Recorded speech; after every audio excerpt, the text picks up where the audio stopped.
Speakers of love, headphone pocket, face you made it okay. I know you want it, all this music love. I know you want it, all this music love. She got a radio on, speakers of love, headphone pocket, face you made it okay. I know you want it, all this music love. I know you want it, all this music love.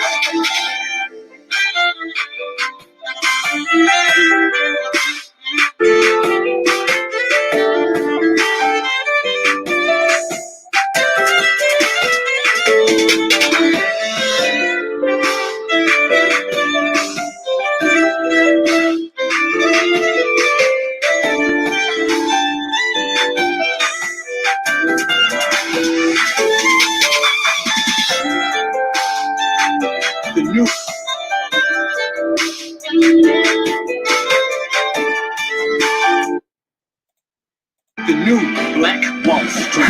Do it right, build wealth, build life, economic empowerment, real tips, insight on the new Black Wall Street. It's on the new Black Wall Street. He's your host.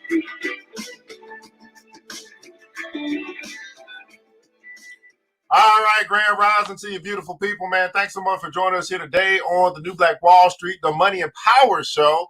As we're going to be getting into some great things here today on Money and Power. Now, what is the show really all about? It's about those that want to advance economically and those that want to advance politically, understanding that money and the power, that's really real. And so this show focuses on money, economics, right? Cash flow. It also has a hint of, and I'm trying to get more of it, politics, power, politics, which would be cash rules. Cash rules everything around me. Cream, get the money. Dollar bill, y'all. So us understanding or actually having the discussion of two of these areas that we've been conditioned not to talk about can actually begin to help us to understand these things better and have better success in these particular areas. It's futile to me, it's futile for us to keep debating all this stuff. We're not really talking to understand it better. And so that's why I created this show, to give us some semblance of that, because it ain't about debate here. It's about learning what you don't know so you can make better decisions with your money, better decisions with your votes, better decisions with your influence and your power. I'm your host, ERGJ, your certified financial educator, CEO of ERGJ Enterprises, ERGJ Black Bazaar, international best-selling author of the book, The Black Billionaires Club. The book that I wrote, guys, The Study of Black Wealth. It's a study of the 12 richest Black people in the world today and how they built their wealth. And I just truly believe that if you want to be wealthy, that's a big if, right? But if you do, I recommend that you study wealthy people. Oh, where did she go?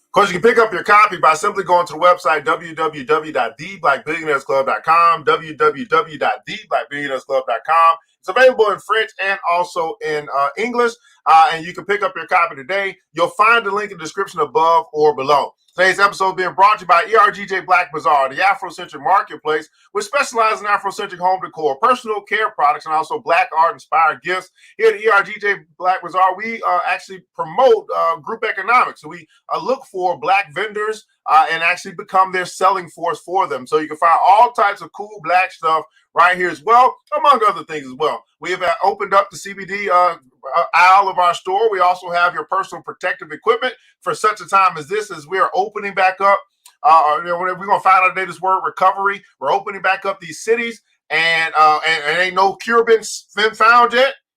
Don't be fooled. Don't be no fool. All right. Don't be no fool. Still make sure that you protect yourself, your loved ones, as you might move about throughout the city. Because here's the deal. Opening back up the city is not about you. It's about money. Okay. And it's about the money that's in your wallet. So for you and I to think that, oh, things are okay. No, it's not about you. Opening the city is about the money that they need to extract from you so we can keep the big businesses going. And that's what capitalistic society is all about. It's about the businesses prospering and the people who run those businesses prospering as well. Great question to ask this morning. Do you run a business? But you're probably helping someone to run a business. That's what's going on. But anyway, check out ERGJ Black Bazaar. Here, you can simply go to the website, www.theblackbazaar.com, www.theblackbazaar.com. Here at ERGJ Black Bazaar, the Afrocentric Marketplace, we want you guys to remember this, that once you shop black, you never go back. That's right, man. Once you shop black, you never go back. So make the choice to shop black, to buy black, practice group economics, because when we practice group economics, it works when we work it, right? It works when we work it, man. Let's find out who's here today. That's right, the GDP, man, gross domestic product. Thanks so much for joining us. Coach Carvel Bailey's in the house over Instagram. Thanks so much for joining. Hit the like button, the share button if you care. Like button, the share button if you care. We're broadcasting across the World Wide Web.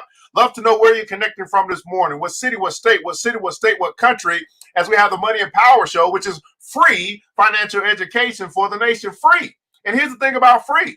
We don't really value free, so because if we did, a lot more people would be here, because we know a problem in our land is financial literacy. But then when free stuff is available, we don't show up. That tells you what we value, right? We tells you what we value. We show up for free entertainment. We don't show up for free education. And that's the problem that we have in our community. And until that changes, beautiful people, nothing really changes, okay? As much as we talk, as much as we want, as much as we hope, as much as we pray, until our value system changes, nothing changes. So you got to ask yourself what you value. Now, here's the cool thing about it, is that you could be a change, and you can spark change just simply by being different, right? By not valuing what everybody else values, by not attending what everybody's attending, by you actually building and people seeing, wow, look what you built. Oh, shoot, I didn't even know that was possible. Okay, I want to build something now. That's how it works, right? Please follow Black Mall. They promote that too. Fantastic. Hey, absolutely. Right? That's what it is, man. Find out who's here this morning, man. Let us know where you're connected from, what city, what state, what city, what state. Good morning to you. Queen Tiffany is in the house. Thanks so much for joining us here today on the Money and Power Show. Queen Jennifer has joined us this morning. Grand Rising to you. Thanks so much for joining us. Queen Vivian is in the house over YouTube. Thanks so much for joining us here today. King Sydney is in the house, man, out of Houston, Texas. Thanks so much for joining us here today. Thanks so much for joining us. King Anthony is in the house out of the Dallas-Fort Worth area. Queen Sharby over Instagram. Thanks so much for joining us. King Carvel out of the Chicago. That's where my hometown. My family's from Chicago. Thanks so much for joining us here today on the Money and Power Show. Now, we got quite a few things we're going to cover today. My main objective today is to continue along in the richest man in Babylon. So I think I should probably start there, because we seem to run out of time when we get over here to the richest man in Babylon. So if we have enough time after we go through the second cure, then I'll get over here to our political piece by Dr. Claude Anderson, okay? So I'm going to start the other way, because normally I end with the bang. I want to start with the bang. And then hopefully we got enough time to end with the shebang bang, okay? Hopefully we got enough time, because I ain't going to rush it. Y'all know I'm not going to rush it. But we do want to look at a little bit of what's going on in the market, because I did find something this morning that I thought might be beneficial for us as we take a look and see what's going on here in the stock market. Now, there was a wonderful debate that I've had with black folk. And of course, but the problem with when I have debates or discussions is I'm coming from a place of knowledge, and most people are coming from a place of opinion as it relates to money or finances and things like that, right? It's in my opinion that this works, but no, I've actually studied, and I know I don't know what everything works, but I know what works within my circle of influence. That goes back to understanding the richest man in Babylon. When I want to know something about money, I'm going to go to people who are skilled in things of money. I'm not going to go to all the friends in the neighborhood who are broke and they just got opinions about money. That doesn't make much sense. I'm not going to listen to poor dad when rich dad is available. I'm going to go to rich dad, because rich dad seems to know what he's doing. That's what we got to start understanding. We got to say, hey, who in my community, who in my circle, who do I know that's good when it comes to money? They've proven that they know what the hell they're talking about. They're not just on social media flaunting all of their thoughts, opinions, beliefs, whether they work or don't work, but they actually have proven that they are wise in the handling of money. In the comments below, I'd like for you to share one person that's connected to you, some way, some form, or fashion. Somebody that you study, somebody that you can go to, I don't know, that you say, you know what, when I got a money question, right? This is the wise person I go to when I got big money questions, because there's a difference. Right? Sometimes we just got little $20 questions. We ain't really gonna go to nobody about a $20 question. We might just, the $20 just go and fly away. But I'm talking about your big money questions. I'm talking about your $500 questions, your $1,000 questions, your $5,000 questions, your $50,000 questions. Who do you go to? Who's someone that comes to mind and say, before I make this big money decision, here's who I'm going to call, or here's who I'm going to study, because they don't necessarily even have to be alive for you to learn from them. Okay? They don't have to be alive. It's good if they are alive because you can have, a little dialogue going on. But who you going to call, brother, when you got the big money questions? Who you going to call? Right? When you need wise advice before you make a financial decision. Bang, inspiration starts is a movement. Thank you. I have no problem. Absolutely. Who you going to call? All right. Hey, Virginia, man, thanks so much. Great Rand Robinson said, good morning to you, King Thomas out of Louisville, Kentucky. That's right, man. Float like a butterfly. Sting like a bee. Home of Muhammad Ali, man. Thanks so much for joining us today on the Money and Power Show. King Nada is in the house, man. Thanks so much for joining us. My God, my mother, VJ. Okay, you got some people you can call. Right? And me? You call me?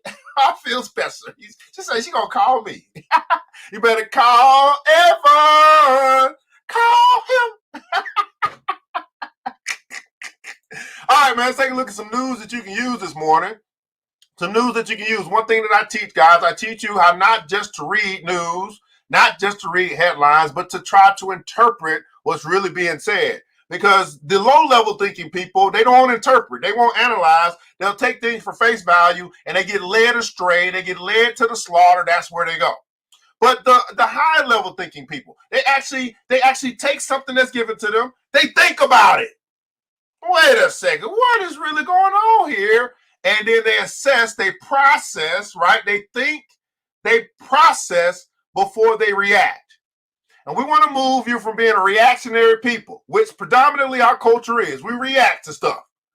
We want to move you from being in the back of the bus, which means that you get the last part of the hill on the roller coaster. And we want to move you further up front to where eventually you start driving the bus. But that can only happen when you evolve in your thinking. Because when you evolve in your thinking, you'll start acting different. You'll start reacting different. You'll start getting different results. So we must move our mind first. And then guess what will happen? Our money will follow. Increase your intellect. Increase your thought process. And your money will follow. You'll find that you make better decisions. You'll find you make better investments or wiser investments. You'll find that as your thoughts flow, so does your cash flow. As your thoughts flow, so does your cash flow. Good morning to you, Sedley. How are you, man? My father-in-law, business savvy entrepreneur, and my BBC family now, absolutely. Right? I asked the question, who are you going to call when you got the big money decision? I'm not talking about the $20 decision, the $5 decision, the $10 decision. Y'all make those, and if it don't work out, charge it to the game. I'm talking about your big money decisions. Who are you going to call? Who's wise that you know, that you say, here's who I call? Because let's be honest. Some of us don't have anybody to call. We like, I don't know nobody. I mean, everybody I talk to, they broke, busted, disgusted. I just do the best I can. With what I've been given, with what I've learned, with what I know. I just have not really connected with anybody in my life that's actually doing well with money, who I've established a relationship with, that I feel I can trust to have this conversation. It's safety, and there's safety in wise counsel. There's safety in wise counsel. And how many of us will be honest and say, you know what, over my lifetime, I have not always went to wise counsel, even if it was available when it comes to my money decisions. I've not trusted many people, even when it was available when it comes to my money decisions. I say to myself, I'm an adult. I'm grown.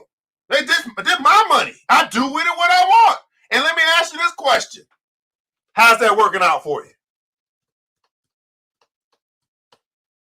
I'm grown. I'm an adult. This is my money. I do with it as I please. Let me ask you, how's that working out for you? Don't be too grown and too stupid at the same time. Oh, let me say that again for the people in the back. Don't be too grown and too stupid at the same time. You just old and dumb. That ain't good. That's not good. Old and dumb? No, we don't want to be that. We want to be old and wise, not old and dumb and old and stupid. Whenever you say that I do as I please, you're basically exercising your free will. You absolutely can do as you please. And you do as you please. Can't nobody make you do nothing other than what you plan to do, want to do with your money. But how is that working out for you? Has that gotten you closer to, I don't know, the utopia of building inheritance for your children's children? If that's what your goal is, because some people, that ain't their goal. Some people say, hey, I work hard, I play hard, I stay broke. I'm not just broke, I'm just over broke, okay? I'm not broke, I'm just over broke. I'm still living paycheck to paycheck. I worked hard this week. I spent all my money on the weekend. I'm back at it again, and now I'm complaining because I'm not really advancing further, and I don't have money that I can use to help me to advance further because I keep doing the same thing over and over and over again. I work hard to play hard. How's that working out for you? Here's an even better question. How's that working out for the advancement of your children? Ooh, now we start hitting somewhere. Oh, because see, what I've learned with black folk is, hey, I might not do it for myself. You know, I mean, I feel like I'm here, I'm old, I kind of messed up. It is what it is at this point. I might not do it for myself. But when you start talking about my kids, oh, that's another story. Oh no, we gonna make sure the kids are in a better position than we are in. Although we're not going to change, and although we're not necessarily going to teach them anything different because we don't know, but we're going to find a way to make sure that our kids are in a better position than we are, but we only look at it from a physical, tangible acquisition standpoint. Oh, my kids had a better house than we lived in when I lived in, but they don't have much more knowledge than I had when I was their age. They got more stuff, but they're not brighter. They're not smarter. See, we work on giving them the things that we didn't have instead of working on teaching them the things that we didn't know. Uh-oh. See, wisdom is more precious than rubies or gold. Let me say that again. We work to give them, to buy them, the things that we didn't have. But we're not working on teaching them the things that we didn't know.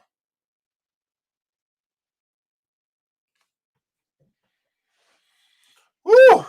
That like a Barack Obama drop mic. Right? I just baracked you.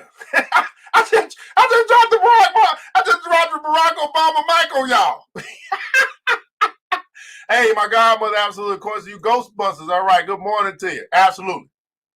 Some people don't even teach the lid thing, the kids the thing they did know. The kids are stupider. Man, that's being honest. All right, let me go back. Okay, I'm sorry. I already know it's just going to be a richest man in Babylon day. That's okay. But here we go. Looking at CNN real quick, guys.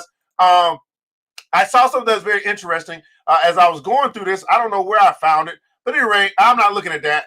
I was looking here, and then it came down here, said the recovery is underway in some places. How strong is it? So I think this is an article that's worth looking at because of the word recovery. And when I think of the word recovery, I'm thinking about the recovery of the economy.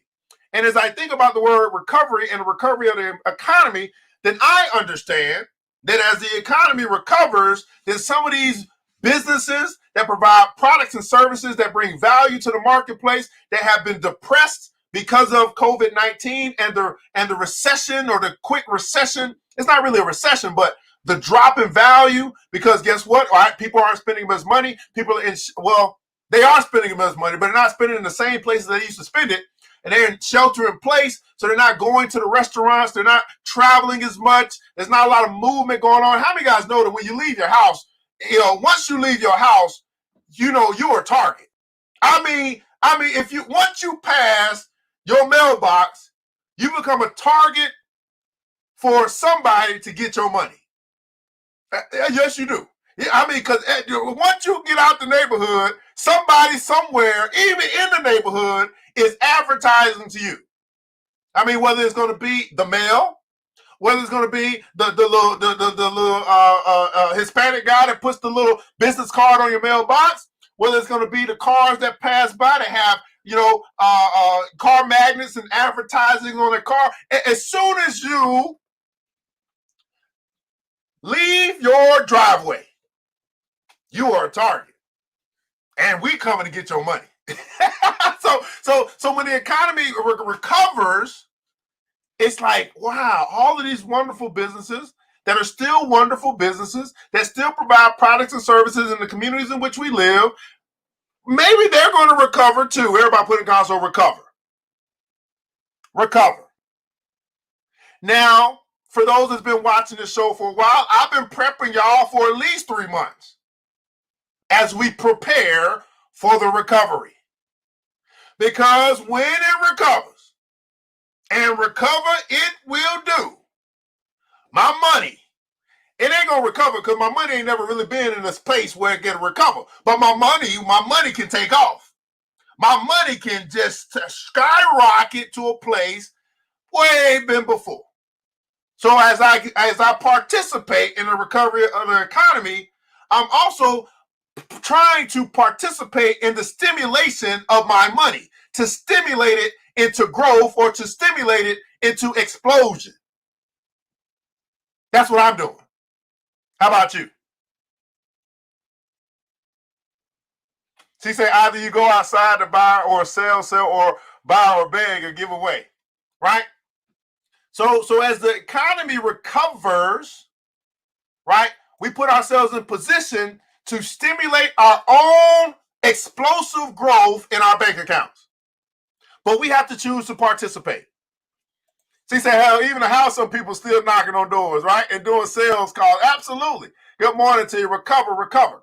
So let's take a look and see if there's anything of value in this article. Again, guys, I don't read, just read. I read for clues. There are clues that you can find in the news if you look for them. There are clues that you can find in the news if you look for them. It's like a code. I don't know. That's kind of like it is. So anyway, easing lockdowns have created euphoria in markets as investors show increasing confidence that the worst of the economic damage for the coronavirus is behind us. Look at these words: euphoria, confidence. See, the stock market or Wall Street is where money goes to play. My question is, are you playing the money game? Are you playing the capitalistic game? Are you playing the acquire, build, grow as much capital as you possibly can in a capitalistic society? Let me say this again for the people in the back who still don't quite understand. Right? Wall Street is where money goes to play. My question to you is, are you playing the money game?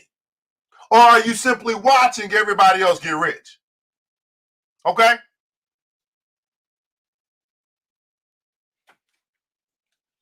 Let's keep going. So here, the S&P 500 finished 1.2 higher on Tuesday. It's now within striking distance of 3,000 points. Index has been below that since early March. We're going to take a look at a couple of things. I'm still passing through. Do social distancing differs dramatically by location? I'm still passing through. China, the first in and the first out of lockdown, continues to push ahead. So we have an example. China is pushing ahead. Consumer behavior and industrial activity keep improving.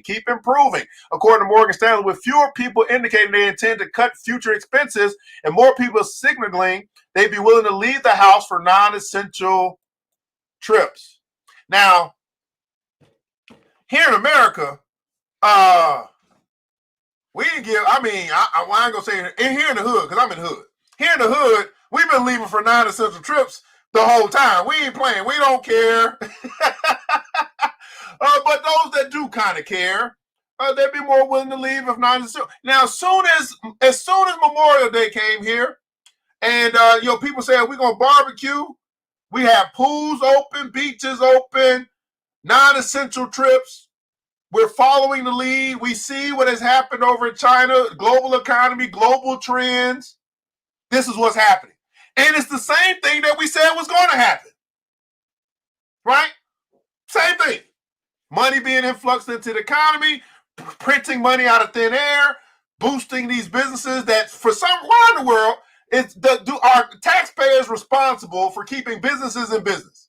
And then we got to still go pay those businesses to use their products or have their products or use their services. That doesn't make much sense. Right? City went crazy over the holiday, didn't they? And like it wasn't no disease in the land. I mean, can you imagine a plague is in the land and we go out crazy? That don't make no sense. Such data is feeding a positive market mood as investors eye corporate earnings 6 months to a year down the line. Right? Talking about looking forward, outlook, projecting. What do you think? Here's the question, and I'm going to get off this article because it's enough for me. Ask yourself this question. What do you think is going to happen by the time Christmas comes around? What do you think is going to happen with these wonderful, great companies who are still wonderful and great, who still provide products and services that you and I go and buy and use all the time, that they didn't do anything wrong. They still are great companies. They just had an act of God happen to them. It's the recovery is beginning to happen. What do you think is going to happen? Because we just saw a glimpse of it over Memorial Day weekend. What do you think is going to happen? When's the next big holiday, by the way? Right, Father's Day ain't no big holiday, so let's not talk about Father's Day.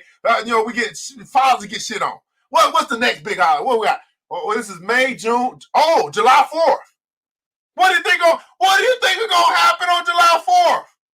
Like, what do you think is gonna happen? What do you think is gonna happen on July 4th? Ooh, Lord, I'm ready. I'm ready because I know people. And I study people, and I know people keep doing the same stupid stuff. I can't stop them from doing stupid stuff, so I stopped trying to stop them from doing stupid stuff. I just found a way to capitalize off the stupid stuff that people are going to do anyway. Everybody put it down, so anyway.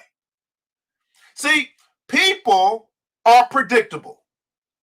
Regular people, average people. Average people do average shit. So average people are going to do what average people do, which is keep spending all their money, keep going out there and getting the barbecue and getting all the fireworks. The average people do average shit. And so once I got this in my mind that I can't make average people do anything other than average stuff, I need to find a way to put my money in position to benefit or to capitalize off of the behavior of average people. And then I said to myself, thank God I'm not average. Because if I was average, I'd be broke just like the regular people. That's the difference. Your wife's birthday is that day. I offer specials that day. Okay, so we got July 4th coming up. We do have Father's Day coming up, right? But, okay, holidays. What are holidays? Now, average people look at holidays like a day off, right? Businesses look at holidays like a magical day that's on. And it's businesses that run this country. Average people look at holidays like a day off, a day to relax, a day to connect with family, a day to do nothing, a day possibly to get paid for doing nothing, right? That's average people thinking. Businesses look at it like a day on. This is a great day to get rich. That's what happens all year long. It's a boost into the economy for businesses because average people keep doing average stuff and they do the same thing every year. Okay. Am I making any sense to anybody? Again, this is free financial education. This is philosophy around money. Just really saying, hey, I've lived on this earth long enough. I've been here 20, 25, 30, 40 years. I've seen this before. It happens every year. So if you know it's going to happen, you know it. It's not like we have to debate on this. Like, what's going to happen? You know what's going to happen. then ask yourself, how can I put myself, my money, my legacy, right, in position to capitalize off what I know is going to happen because history repeats itself. And this is how you become a good investor. This is how you start the process of learning how to multiply your money because you learn how to capitalize off what people are going to do anyway. That makes sense to anybody? What's going to happen when the next pair of Jordans come out, when they do a new release? What's going to happen? Can anybody tell me what's going to happen? What's going to happen when iPhone comes out with iPhone 25s? What's going to happen? Can anybody tell me what's going to happen? We know what's going to happen. So there's no point in debating it and talking about what people shouldn't do and all that stuff. No. We say, okay, that's what's going to happen. I'm going to put my money in position to capitalize on what they're going to do because they're going to keep doing the same stuff that they've been doing for years. That making any sense to anybody? So she said waste of money, right? So their waste, right? One man's junk is another man's treasure. Their waste could be your treasure. Their bad behavior, if we want to call it bad, we can't really call it bad. Their behavior can become your asset. And y'all never thought about it this way. The behavior of others can become your asset because you can depend on them to do what they normally do. Ooh, I hate to break it down to you like that because we've been there. We've been average people that do average stuff, and we found ourselves averagely broke like them. And then we started to level up in our thinking, said, well, I'm not going to just keep doing the same thing that everybody else keep doing because that don't seem to be working out for my bank account. That don't seem to be working out for my money. That don't seem to be working out for what I'm trying to do over here at this household that's for me and my house. So we're not going to do what they do. Right? They're going to buy the amazing phone. Absolutely, Charlie. Let's catch up on these comments, man. Right? Good morning to you, man. Good morning. Thanks so much for joining us, Lisa and Mr. James. Anyway, absolutely. Anyway, right? Now, recover. Whew. So yesterday, I'm sorry. Let me just look real quick for you guys. So yesterday, in case you guys have some portfolios or something like that, look what happened yesterday. Up 2% yesterday, right? For the Dow, up a point for NASDAQ, up 1.48. So that's great. Now look at this. This is what I really want you to see for those that's watching us here on Facebook, on YouTube. The emotion that's driving the market. Now, let's talk about this for a second. Emotion that drives the market. There's two emotions that drive the market, right? It ain't happy. You can call it happy and sad and mad and all that stuff and crying or whatever. No. It's two. Fear and greed. Now, for those who've been watching us for a while, that's at least for 3 months, for a while, this index was in extreme fear, right? It was in extreme fear. And what was I saying? The same thing that my mentor told me.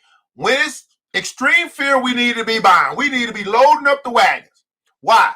Because what happens is when we are in extreme fear, everybody else is selling, we are buying. And then eventually, everybody starts to feel a little bit better. They get greedy and they start moving their money back into the market where we are already in. So just think of it like this. The market's here and it's fear and it brings the market down. Boom, low. Everybody put console buy low. We come in low right here and we ain't feeling all that great because it's low, but we have the understanding of the outlook of the future and we're here at this point.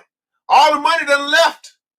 Then the people say, oh, okay, it's not as bad as we thought. Oh, the sky isn't falling. Oh, well, let's go back and get some of this stuff. And they start bringing their money back in. We're already here. Come bringing their money back in. And then guess what? Our money starts doing this as they're pushing our money up in value. That's the recovery.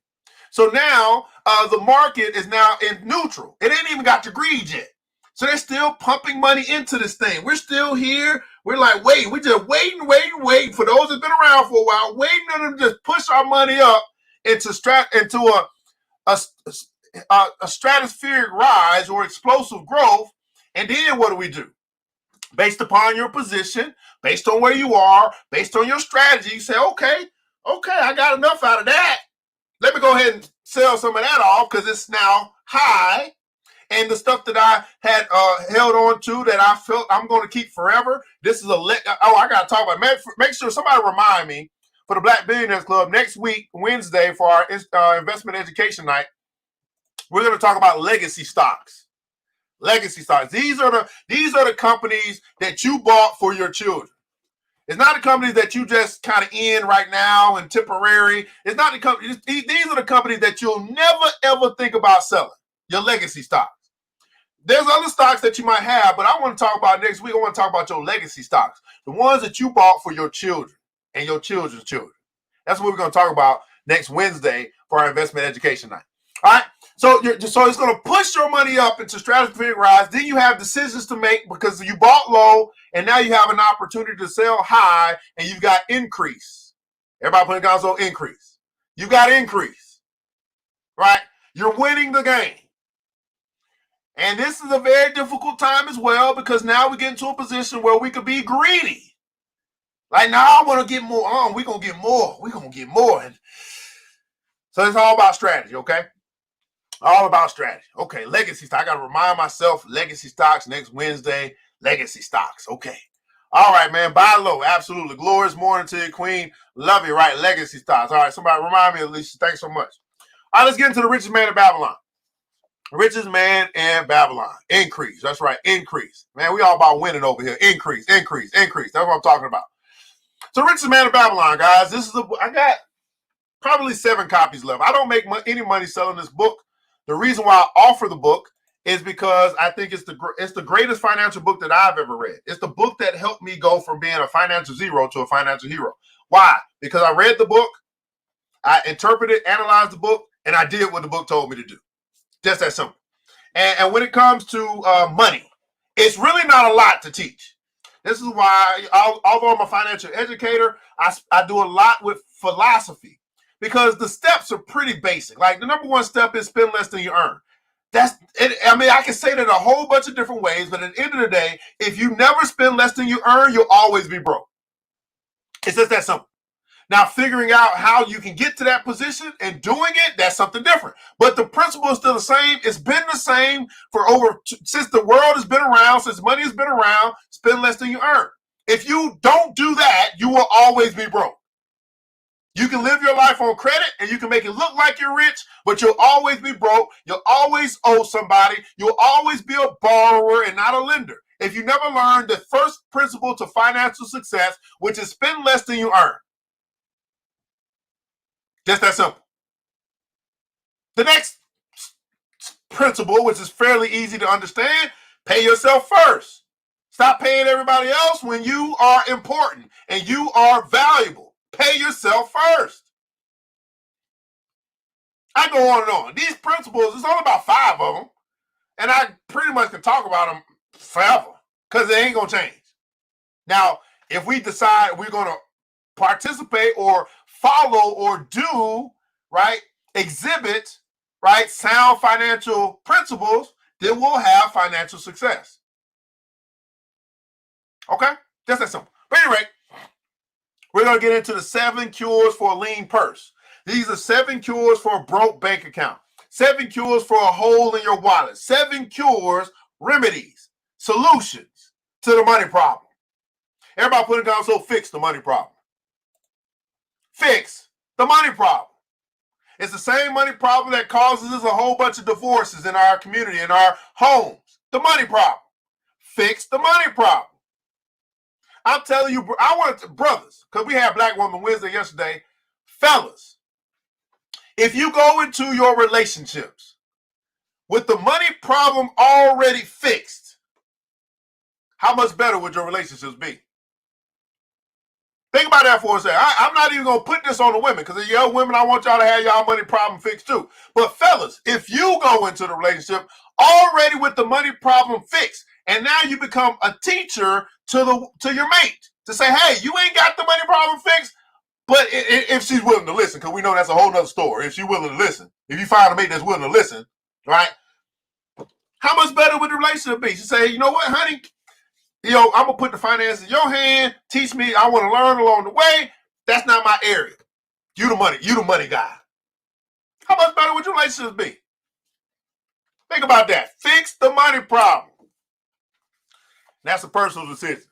So our second cure, we talked about the first cure, which would be, part of all that you earn is yours to keep. Pay yourself first, 10%. Not yourself, the God that's in you. Pay yourself first. You'll pay. Listen, not saying don't give penance to the guys. You're probably gonna do that. You're gonna go and make your tithes and all that stuff, right? But there's a God that's in you. Pay yourself first. The church is a business. Let's just be real. All right, second cure, control your expenses. Control your expenses. Now, honestly, for me, this was the biggest one for me. That helped me go from being a financial zero to a financial hero. Because I knew how much I made when I was working at the corporate job. I knew how much I got paid every 2 weeks. I knew how much I made for the year. I knew how much money I made. But the problem was, I never knew how much I spent. How many guys, be honest? You can say right now, today's Thursday. You can look at the weekend, Memorial Day weekend, and you can say, here's how much money I spent over the weekend. Is there anybody that can honestly say, I know how much money I spent over the weekend? Now, I'm sure we could go and look, and we could find out. But it's another thing I already know. Well, I knew how much I got paid. Memorial Day weekend came. We wanted to do whatever we did, whatever that case was. Here's how much money we spent over the weekend. Could you do that? Be honest. Could you right now say, I know this how much money I spent over the weekend? This is a thought, right? And I don't even know how much money I spent over the weekend, but I do know I didn't spend more than I earned. I do know that. I might not know the exact amount, but I know I did not spend more than I earned because I don't really spend a whole lot. But could you identify, here's how much money I spent? So it's not about how much money you make. It's about how much you keep. It's not how much money you make. It's how much you keep. All right, we got one said, I know how much money I spent over the weekend. I know what left my wallet. I know what left my wallet. Let's catch up on where we left off at yesterday. He was talking to his students, 100 students, and they were in the temple of learning. It's another point I want to make out to you. Before you get to wealth, you got to go to learn. Some of us are trying to get to wealth without going through the learning. We're skipping the process. They are in the temple of learning. And then when they graduate, they go to the temple of wealth. Let me say that again. They're in the temple of learning. You got to learn what you don't know about money. If you want to be wealthy, you got to learn. You got to study. It's just like any other subject. And I promote or I suggest that you major in money. Everybody put it down, so major in money. You're going to be dealing with money your whole life. Why not major in it? It's a major subject. It's a major topic. You can major in accounting or business and healthcare, all that different stuff that you can go to college for and major in. But I'm telling you, if you don't major in money, and don't let money be a minor. No. Money needs to be a major. I majored in money, and I got the certificate to be a doctor or whatever, but I majored in money. Major in money. You're going to deal with it your whole life. Why not major in it? It's a major topic. It's a major subject. It's not a minor subject. It's a major subject. So in the temple of learning, he's saying to him, you know what? You guys all have different incomes, do you not? You do this, you earn this much, you earn this much, you earn a lot, you earn a little, you got a big salary, you got a little salary, but at the end of the day, all 100 of you guys are in here and y'all are all broke. Y'all are all living paycheck to paycheck. Same thing happens today, right? We got all these different people who do different stuff, who have different incomes. But 77% of Americans are living paycheck to paycheck. that tells you and I that it's not necessarily just about how much money you make. You see what I'm saying? If everybody's making different incomes, but we're all 77%, 3/4 of the nation is still living paycheck to paycheck, it's got to be more to it than just how much money you earn. Let's keep going. He says, man, confuse not your necessary expenses with your desires. Each of you, together with your good families, have more desires than your earnings can gratify. Therefore, are your earnings spent to gratify these desires insofar as they will go? Still, you retain many ungratified desires. Understand that some stuff that you want, you simply can't get right now.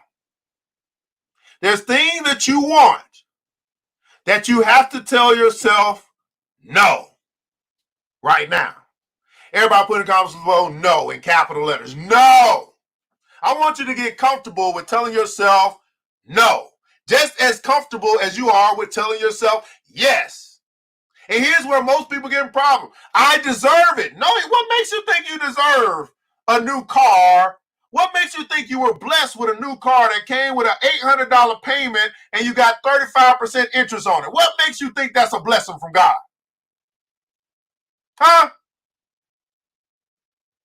I got a little late. It's called The Richest Man in Babylon. Richest Man in Babylon. If you need a book, I got books available. It's only a $10 book. I don't make any money selling these books. I make sure I provide them for the community of people who want to level up in money. So what makes you and I think that we're blessed by God? Blessed by God. With a new car, with a $500 payment and 25% interest on top of that. That don't sound like a blessing from God. I'm just saying, I think we done got some stuff confused, and we think that everything that comes into our acquisition, everything that we acquire is a blessing. How many guys have had something that you thought was a blessing turn into a nightmare?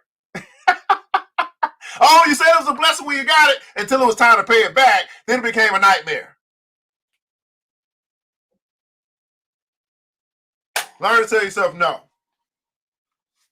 Tell yourself no. All men are burdened with more desires than they can gratify. Because of my wealth, you think that I can gratify every desire. This is the richest man in Babylon talking to the student, saying, hey, you think just because I'm rich, I get everything that I want. He said, this is a false idea. This is a false idea.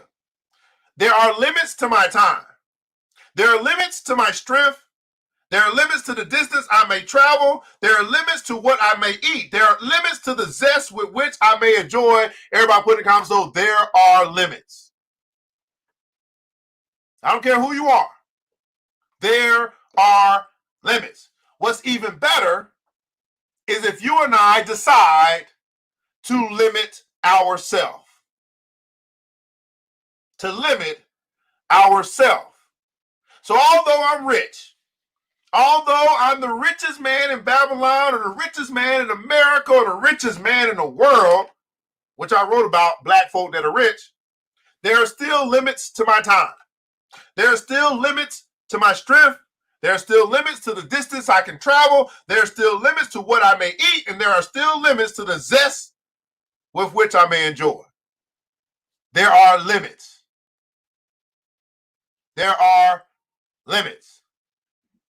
Now, there's one thing that's kind of unlimited. If we get into adopt this philosophy, your income, the potential income that you can accrue is unlimited. You can make as much money as you absolutely want to make, as long as you're willing to put in the work. You know what I'm saying?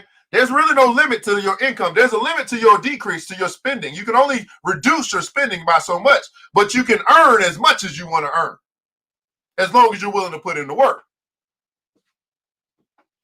So I say to you that just as the weeds grow in the field wherever the farmer leaves space for their roots, even so freely do desires grow in men whenever there's a possibility for them being gratified. Your desires are multitude,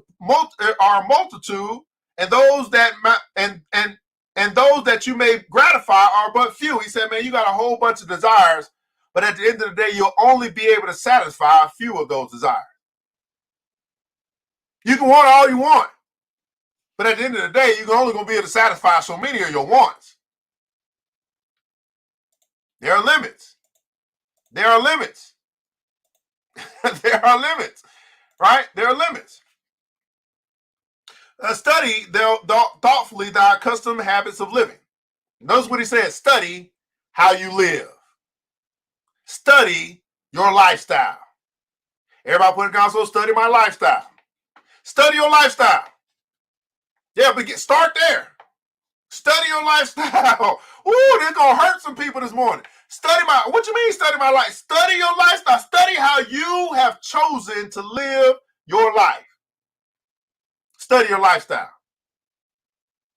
Herein may be often found certain accepted expenses that may wisely be reduced or eliminated. He simply said that, hey, if you want to fix the money problem, you got to control your expenses. The way you control your expenses is by actually controlling yourself. And if you study your lifestyle, you may find, not that you will find, you could find, you may find that there's some things that you've accepted into your life that could be reduced or eliminated. I think Miss Vivian, we had a conversation the other day, and she was asking about some things that she subscribed to. These are memberships or subscriptions that come out every month. And she was like, well, hey, I don't really use this anymore.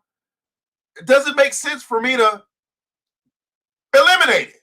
Everybody putting guys on eliminate. And I said to her, well, understand this, that money is the exchange of value for value. If you're not using it anymore, that means you're not getting any value out of it anymore. And if you're not getting any value out of it anymore, then why the hell are you still paying for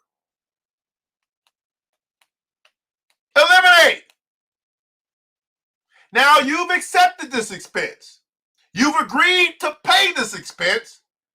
But if you're not getting any value, I said, it's just like this. It's just like you got cable television. You're paying for 500 channels, but you ain't got time to watch TV no more. You don't watch TV no more.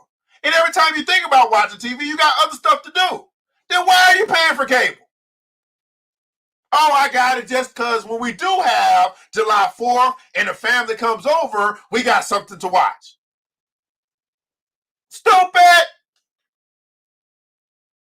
Eliminate. Your accepted expenses that may be reduced or eliminated. Let your model be 100% of appreciated value demanded for each coin spent. Look at that. Let your motto be, for every penny, every nickel, every dime, every dollar, for each of the coins that I spend, I want to get 100% value out of it. We're going to stop right there today. Let your model be 100% of appreciated value demanded for every coin that we spend. Let me read this again. 100% value or return value demanded for every dollar, every coin that I spend.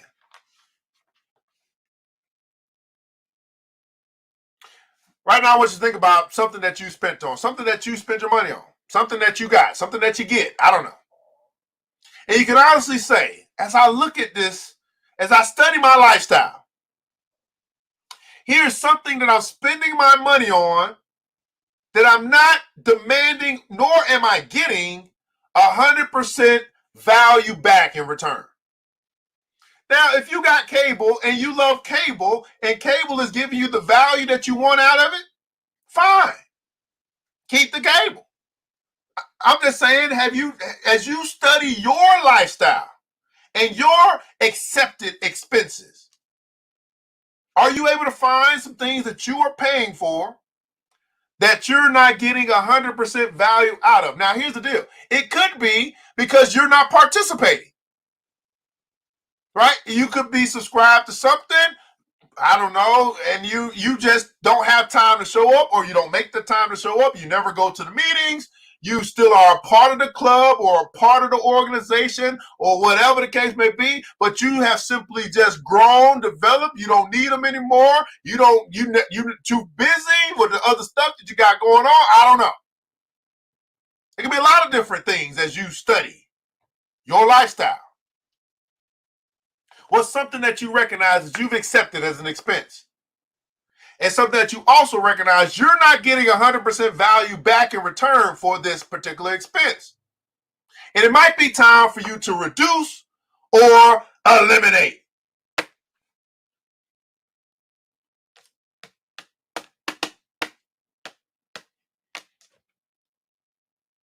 Hey, man, Reese Lou over at Instagram said, man, I guess he's saying Fire Stick was a one-time payment. I don't know if you're saying that you reduce that or eliminate that. I did cars. Infamous fitness man, I think that's Victor. He said, man, I did cars, not worth it. Cars, not worth it. Especially in the day, man. I mean, shoot, if you don't really have to, you can get around without having your own car. I mean, but I still value. I mean, I my car paid for, so I like my paid off car. It get me around. I can go where I gotta go, make the money I need to make. I use my car as a business expense, and I've accepted, and I do get it. I ride my car too. Woo. Ain't nobody gonna want my car after I'm done with it. Yeah, the wheels gonna be falling off that mug, and it's gonna be paid for itself 4, 5, 15 times. Right? Used, not new. Absolutely anybody else. You're studying your lifestyle.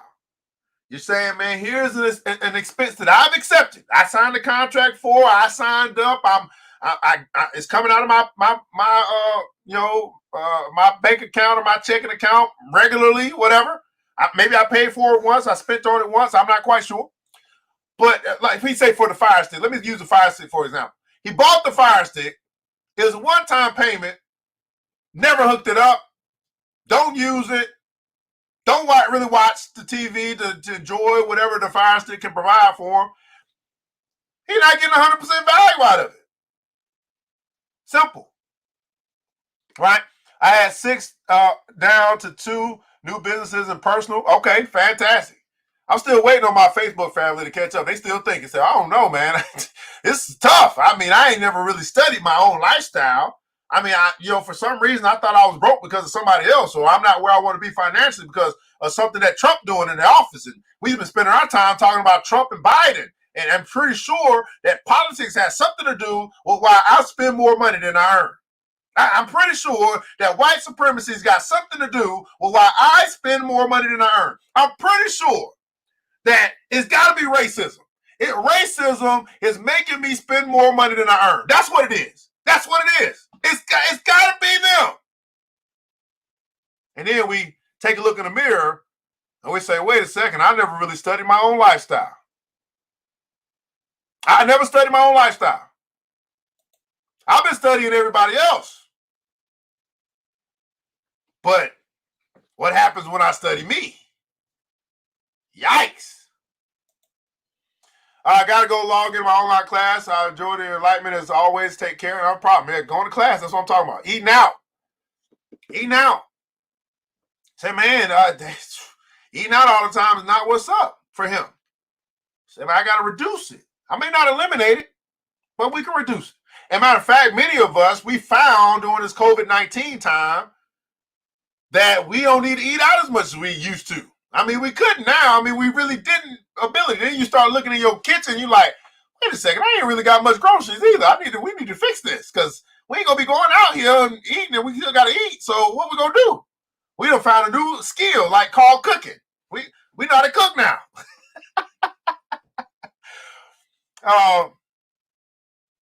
With Fire Stick, he's saying by not paying any monthly bills for TV. I don't know if that's what, I mean, that could be what he's saying. I gotta let him say what he's saying. I don't know what he's saying. That could be it. I don't know. I don't know what he's saying. He just said Fire Stick, one payment. Now, I think it's the mentality that if you black, you gotta look like money, or it's assumed that you that you ain't broke or ghetto or uneducated just because you don't walk around shiny. Yeah, that could. Well, we definitely have some mentalities in our community, right? But that was you 100%. Absolutely. We just want to get to a place of self-inspection and honesty. I mean, we can spend our days here on this earth talking about what somebody isn't doing for us. And what I just simply try to encourage black folk to do is start talking about what you're not doing for yourself. That's it. That's my whole opera Mendes or whatever it's called. Like, stop talking about what people ain't doing for you, especially when you won't even discuss what you're not doing for yourself. We can't have that conversation. We can talk all day long about what Whitey and them ain't doing, the system and them ain't doing, whatever else we want to come up with. But when we start getting to self, ooh, it get quiet. It be quiet as a church mouse. Pandemic has helped to realize a lot of things we spent money on that's not necessary. Absolutely. Spent money on is not necessary. Hey, over at Instagram, we're going to lose you guys. I only get an hour with you, and it's going to run out in 15 seconds. I want you guys to remember this, man. It's time to get up, get out, and go get something. All right, guys. Let's see. Anybody else, man? Anybody else? You're studying your lifestyle, and you're looking at expenses that you've accepted. And you're saying, man, I'm not getting 100% value back for this expense. And you simply decide it's time to reduce and or eliminate, as you control your expenses by controlling yourself. You control your expenses by controlling yourself. Self-control is a fruit of the spirit, by the way. Temperance is what it's called. It's a fruit of the spirit. Are you bearing good fruit, good habits? This is the Money and Power Show with our presentation on the richest man in Babylon. We're still in the second cure. I ain't in no rush. We're going to be in here tomorrow to, hopefully we'll finish the second cure tomorrow before we get to the third cure as we move into Monday. Okay? We're just going to take our time with learning, extracting all we can, all the wisdom we can out of this book, which I consider to be one of the best financial books ever written. And we ain't nowhere near done. We're just going to take our time, okay? Well, beautiful people, I want to say thanks so much for joining us here today on the Money and Power Show. I hope that you learned something, you got something. I don't do this just to do this. I do this to make a difference. And hopefully we made a difference in your life today. In the comments below, I'd like for you to share something that you learned today, some eye-opening, some pineapple moment is what we call it. When you learn something new or you have a new thought that comes into your membrane, and you say, I never thought about it like this. And it helps you to start to think different. In the comments below, I'd like you to share, basically answer this question in the comments below. Was this worth your time and why? Was this worth your time and why? Now, I know I'm going to talk much faster than you type, so you guys are answering that in the comments below. I want to remind you guys tonight in the BBC, if you are a member with the BBC or the Black Billionaires Club, then we are going to have tonight, we're going to have our business development session, our Teach Me How to Profit training. We're going to focus on baking, the baking industry. So we have a lot of people that bake in our group. We want to focus on their sites, their e-commerce sites, and really help them to, take their thoughts to another level and also take their sites to another level as far as what it is that they could be offering or what they are offering as we evaluate their sites and we teach them how to profit. Of course, one way is obviously keep on baking what you bake and selling what you sell. But there's some other things that you can do as well to add to what you do so that when you're not baking, you can still be making money. So when I'm not baking, I'm still making. When I'm not baking, I'm still making. That's right, man. That's what we're talking about here today. So be here with us here tonight at 8 o'clock in the Black Billionaires Club. If you are not a member of the Black Billionaires Club, you're saying, you know what, that sounds like a place I need to be. Well, I just go to the website, theblackbillionairesclub.com, click on the link, join the club, and decide. That's what it comes down to. Make a decision to change, make a decision to join, make a decision to walk away from the 95% of the people who are still broke, busted, disgusted, and complaining about it. No, join a group that's actually doing something about it, okay? Join a group that's actually doing something about it. All right, beautiful people, man, I want to say thanks so much for joining us here today. I want to remind you of this, that it takes a village. It starts with us. Let's build as we climb together. We all we got, beautiful people. Matter of fact, we all we need. And thank God, that's more than enough. Until next episode, I want you to get up, to get out, and go get something. Mr. DJ, hit the music. The new Black Wall Street. Thanks you for joining the show. We gave a lot of great tips, but it's time to go. Take the knowledge we shared, hope you use it and grow. We'll see you all there at the next episode of The New Black Wall Street. The New Black Wall Street.